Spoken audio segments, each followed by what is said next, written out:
അതെ മനോജ് ഭായ്, രാവിലെ ആൽമരച്ചോട്ടിലിരുന്ന ഒരേ വലിയാണല്ലോ. അതെ, നല്ല അന്തരീക്ഷം. നല്ല അന്തരീക്ഷം. അപ്പോൾ അതുകൊണ്ടൊരു മെഡിറ്റേഷൻ ആയിക്കോട്ടെ എന്ന് വിചാരിച്ചു. സൂപ്പർ. അതെ, ദിവസത്തിൽ നിങ്ങൾ എത്ര തവണ ശ്വസിക്കുന്നുണ്ടോ അറിയോ? അതൊന്നും ഞാൻ ഇന്ന് വരെ നോക്കിയിട്ടില്ല. ജനിച്ചു പോയില്ല സാർ, ജീവിക്കില്ല.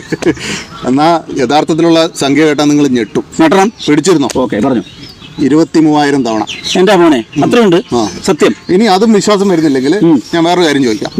ഒരു ദിവസത്തിൽ എത്ര സെക്കൻഡ് ഉണ്ട് പറഞ്ഞേ? കുറച്ച് വിഷമാണ് കൂട്ടിയെടുക്കാൻ, എന്നാലും നോക്കട്ടെ.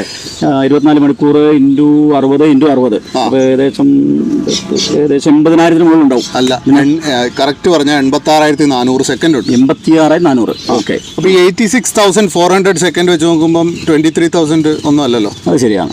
എന്തായാലും 2-3 സെക്കൻഡിനുള്ളിൽ ഒന്ന് നമ്മൾ എടുക്കണ്ടേ അല്ലേ? ശ്വാസം എടുക്കണ്ടേ? മാത്രമല്ല, നമ്മൾ ഈ വ്യായാമമൊക്കെ ചെയ്യുമ്പോൾ നമ്മുടെ ബ്രീത്തിങ് റേറ്റ് കൂടുകയും ചെയ്യും. ശരിയാണ്.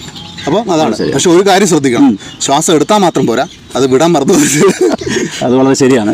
പക്ഷെ വേറെ കാര്യമുണ്ട്, ഇത് വിടാതിരിക്കുകയില്ല. വിടാതിരുന്നാൽ എന്നേക്കുമായിട്ട് ഇവിടുന്ന് വിടേണ്ടി വരുമല്ലോ.